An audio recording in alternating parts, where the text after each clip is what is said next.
Welcome back, everybody, to yet another meta update where I know about a month or two ago, I told you guys that with the changes that you can no longer see pro level pubs, that websites like Dota 2 Pro Tracker are completely dead. But do not fret, guys, because the owner of Dota 2 Pro Tracker has actually reached out to me letting me know that there's a bunch of new features to check out, and I was thumbing through them. And I wanted to go over some of the things I was thinking about using them for, what I learned from them, and also doing my best to gather some answers to the questions that I'm having that's based on what's going on in my games. So without further ado, let's go ahead and get started. So the first new feature that they have is called the Dota 2 Matchup Search, which it's data based on 7K plus MMR pub matches, as well as professional tournament matches. So obviously it still doesn't include the games from 8.5K plus, but it's going to be using the last 100 matches between these two heroes in this given matchup. So the first matchup that I was having issues with in my pubs was I was playing a lot of Nature's Prophet and I seemed to be losing to Morphling. So I was like, okay, does the data match up with what's been going on in my games? And that looks about right. Morphling has a 54% win rate against Nature's Prophet 46. What's interesting is Morphling doesn't tend to win his lane, at least a little bit below half, while Nature's Prophet wins his lane pretty much every game. So I like what I like about this is that I get a good sense of, okay, so this hero is going to win its lane, but it's going to lose the game to this hero. So if I have a Morphling on my team and I'm not playing carry, I can not fret too much if we're losing the lane because the hero ends up winning more than half the time despite the lane situation not being nearly as good. It's funny, you can see also like what the top items for the heroes are and what their win rate in the matchup is. So like Revenant's Brooch, Morphling, really high armor hero. Makes sense that Nature's Prophet would do well against Morphling with that. And it's interesting to see that MKB actually has a 42% win rate against Morphling. I would assume that most of the time you're buying an MKB, it's because of the enemy carry having a butterfly. So it looks like even if you're buying one, the butterfly itself like outweighs you, and it's perhaps better to go for your own butterfly on Nature's Prophet. These are some cool stuff, insights that I'm actually going to take into my games and just see like, okay, it's saying to itemize for myself with a butterfly rather than itemizing against them. So maybe the Mjolnir True Strike's good enough with a Revenant's Brooch and a butterfly of my own, because a lot of times Morphling doesn't want to go an MKB. Another matchup I was playing a lot was actually off-lane TB versus carry Morphling, which I felt like was incredibly Terrorblade favored because of the reflection in lane, because you kind of just out-tempo him. And so I'm curious if the data matches that.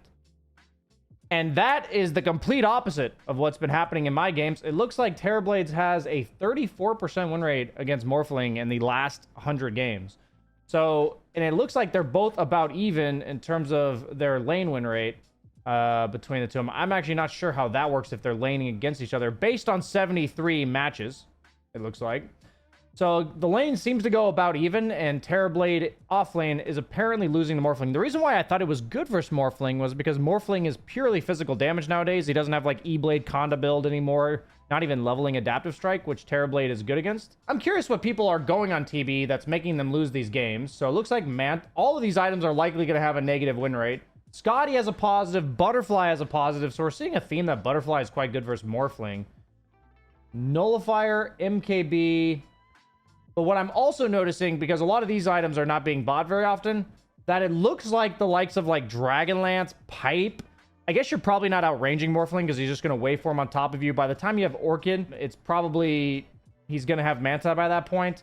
But what I'm noticing is Pipe, Dragonlance, Orchid, these utility items don't seem to be that great. Orchid does have a 50% win rate. But I'm also seeing Orb of Corrosion's pretty good.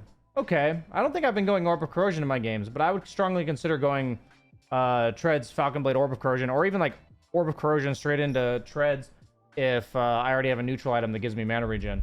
Okay, another matchup I'm curious about is Sand King offlane versus Terrorblade carry, because I feel like Sand King's really good against all of these carries that want to buy Manta, just because he has all this AoE damage, but yet Terrorblade has high physical resistance against Sand King's Ags, which is physical damage. So I'm curious like which one of these has the upper hand in this matchup. Okay, so that actually looks about right to me. What's funny is 60% lane win rate, while it's a 41% game win rate. So it looks like Terrorblade's a bit of a win lane, lose game kind of hero in pubs right now, at least in this type of scenario. That's also what I've been feeling in my games. So what I really like about this tool, it's kind of like poking some curiosity at How are these games looking and how are they playing out? You know, what happens in the early game? It feels like Sand King just ends up screwing off into the jungle and coming back and owning Terrorblade, which that is what's happening in my games. And this exact statistic paints that picture. Looks like there's a little bit of a bug where it uses the searched hero from my last search in their top items, but these definitely are Sand King's items. So work in progress, but either way, it does the job. Very interesting tool. The next tool that I'm a big fan of, because I've been working on my own custom hero grids for a long time now, is that Dota 2 Pro Tracker has its own custom created meta for all roles based on all brackets right now. So what's funny to me is, okay, we don't have the tools for above 8.5k MMR pubs. We've said that several times. But do these heroes match up with what I'm seeing in the majority of my games? So I would say carry, like 100% matches up, at least in the top 4 heroes. I feel like Terrorblade, Nature's Prophet, TA, and Morphling are absolutely the most popular carries.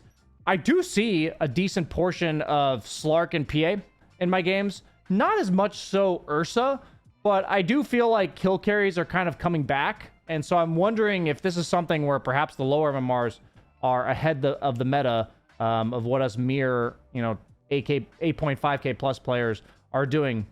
Mid, on the other hand, I do see a lot of Puck Ember Storm, but I hardly see any Quap or Invoker. I would say OD and Sniper. OD's definitely been prevalent in my games, so it's interesting to see that he's listed in the top 7, because I have probably had 4 or 5 ODs in the last week in my games.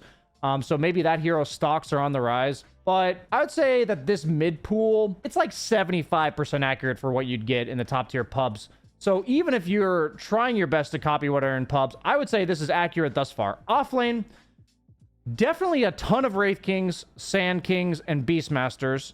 I think Tide, Mars, Legion, and Earthshaker. Earthshaker's predominantly played mid, actually, in the games that I'm seeing. Sometimes 4 position, which is mentioned below. But I definitely think the offlane's a bit more catered to lower MMR pubs. I very rarely see Legion, who's more of a low MMR stomper. And Mars is a hero that I almost see more in competitive than I do in pubs. But also, this tier list is created off of pro matches, so I guess that makes sense, actually. Support, Pudge. I mean, this definitely must be based on the most popular picks, because Pudge is obviously not good. I really wish the auto-generated tier list would not be suggesting you guys to pick Pudge. Rubik, also a hero. Not only is it that I don't think is very good right now, but he's hardly seen in the meta. Now, I do see a ton of Wind Rangers and Ringmasters, and I also feel like a lot of the popular picks in the 5 position role, the hard support role, we're seeing a lot of in the 4 position as well. We are seeing AAs, Silencers, Jakiros. So I would say that Shadow Shaman's also more so played in the 4 position than he is in the 5 at the absolute highest bracket. But I wouldn't say these are far off. It looks like we have a nice amalgamation of the try-hard heroes that we see in every pro match, excluding Tinker, surprisingly, which Tinker, very strong hero, and like the pub stomper solo kill kind of guys. I mean, everyone loves a good finger from the Lion, and Spearbreaker, that's like the worse the enemy team is, the better this hero gets. I like the fact that they're offering an auto-generated hero grid based on what's good, most picked heroes in the meta right now. And you can also download it for yourself. And even if it isn't exactly what you would want to use, it gives you a nice template to start with, like a section where you don't have to like craft each individual box. This was pretty annoying for me. So definitely check it out if you guys are interested. I love the fact that they're experimenting with this type of tool. And last but not least, for the new tools that they're offering on Dota 2 Pro Tracker, I've seen them on Strats, I've seen them on Spectral, GG, but nonetheless, I like the fact that there's a quick all-inclusive page for what heroes were picked and banned and how much they were contested and what their win rates were in the most recent tournament. I can just scroll through the most recent tournaments. I worked Raleigh, so like we can see like the contest rate is what I have it sorted by right now, because I feel like the contest rate's the best gauge for how good pro players think these heroes are. A lot of these heroes, like, they didn't even get picked very often because they were just first round banned every game. So I feel like if pro players are banning these heroes every single game, even if their win rate wasn't that great on some of them, that they're likely something you can just spam pick in your pubs. Now, what's interesting to me is I see that Nature's Prophet has a lower win rate in this tournament than he did in the previous one. I feel like I've been struggling a lot in my pubs when people are just picking a bunch of heroes that go on you. There's like Ursas, Slarks, Marcies, and it's like I can only buy so many defensive items. And it felt really annoying because Nature's Prophet definitely is all about keeping his distance, and he can't really stand his ground until like 5-6 items when people are just melee heroes with bashers going on you. So I found that really interesting that the hero wasn't doing as well, because I've also been struggling with it myself. But it's also a good indicator that, okay, Ancient Apparition, really high win rate. Tinker, really high win rate. These are heroes that we've been seeing in like every tournament. Like I remember seeing them at Raleigh. I'm pretty sure they had good win rates there too. AA, Tinker. So we can kind of say like Monkey King went from a 22% win rate at Raleigh to an 80% win rate here. So we can kind of get like a good sense based on from tournament to tournament what heroes are going up in stock or down. I have been seeing a lot of Monkey Kings in my games, definitely recently. It's interesting to see that Jakiro, for instance, such a low win rate. Same with some other popular heroes like Terrorblade that I've been loving in my pubs, but apparently he's not doing so well in competitive. Silencer seems to have fallen off a little bit. Ringmaster seems to have fallen off a little bit. So it looks like a lot of these super popular supports in the last tournament didn't do so hot. So what was like the adjustment? So like a little bit of Coddle. What were these teams winning with? Because like everything else is out of the pool. Slark, a little bit of supporting action. Warlock. Okay, Warlock did pretty good. I'll keep that in mind. Tusk did okay. Wind Ranger did any supports? Shadow Shaman with an 88.9% win rate. Okay, Shadow Demon a little bit. This is my most notable takeaway from this tournament. 8-1 on Shadow Shaman. I feel like what happens in these type of tournaments is that the like 5th through 10th best teams are still picking the old meta heroes. And the teams that are like winning the tournament, the ones that are obviously having success, are like a step ahead of the meta. So they're saying that like Shadow Shaman's good against the meta, right? So what I like about Shadow Shaman is if you think about Terrorblade, his Chicken Fingers passive on Shadow Shaman with his auto attacks insta-kills illusions, which is fantastic for dealing with Terrorblade illusions at all stages of the game.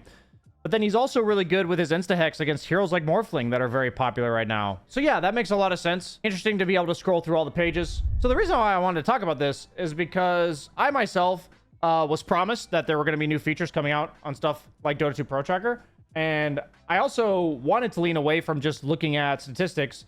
But for me, since I talked about playing more of a feels-based meta with you guys, these are matching up with a lot of the things I'm seeing in my games. Yes, the Terrorblade versus Morphling matchup did not match up with what I've been experiencing, but I'm also definitely seeing that a lot of these meta heroes seemingly are getting solved one step at a time. So bear in mind that there's only a few heroes that were consistently good across both of the last 2 big tournaments.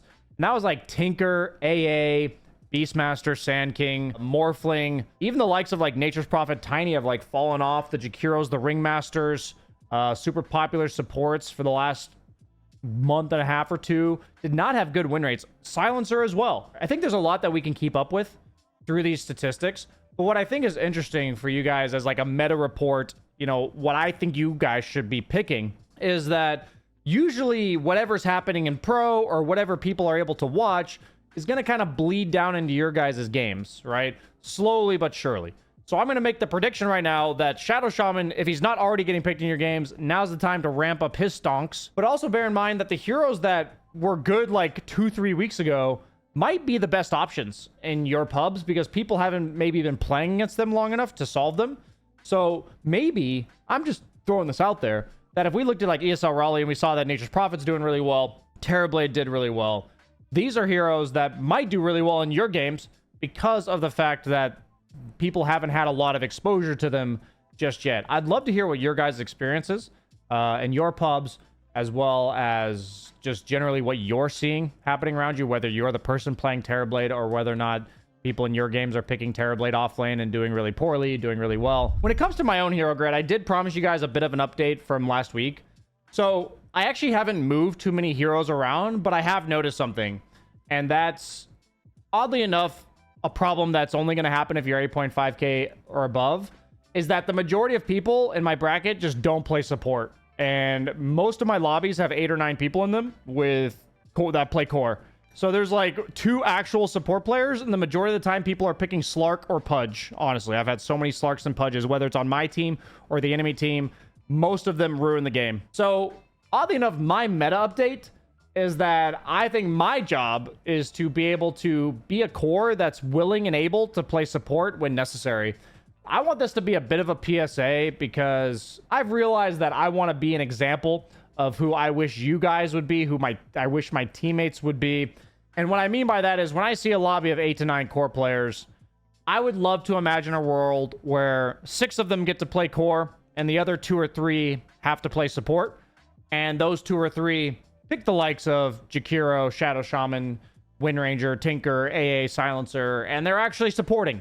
You know, they're actually buying wards, they're buying smokes, they're laning, they're dewarding pull camps, they're blocking hard camps. So my meta update for this week is that I added several heroes to my support pools. And honestly, I'm in a bracket at least where the supports are so unwilling to support because they're core players that it's now my time to learn all the heroes that I've never really played before. So Silencer, you notice I've hardly ever played. Tinker, I've hardly ever played, but I actually got a couple games of both of those with relatively high success. At least I felt like I had good impact and I did win the majority of those games. And then when it comes to the other roles, I'm also noticing, similar to what we saw in the tournament from Blast Slam statistics, is that my first picks are no longer working, where I'm just getting countered in 3 cores and it feels really bad. So I'm actually starting to think that the stocks of early round draft picks in pubs especially are leaning back towards just picking 2 supports right out the get-go. Picking a hero that's strong in the meta and just picking a strong laner. I think the strong laners in the support role have so much impact. A lot of them also scale. Tinker scales with farm. Jakiro can scale with like an Ag Scepter. Shadow Shamans can absolutely carry games by locking people down and having objective threat with his wards. So yeah, my meta update this week in regards to my hero grid is being able to be a bit more flexible with my role that I'm playing. And I'd be curious in the comments if you guys would be interested in like a support guide for core players, meaning these are the things that I think are the first 3 things you should do.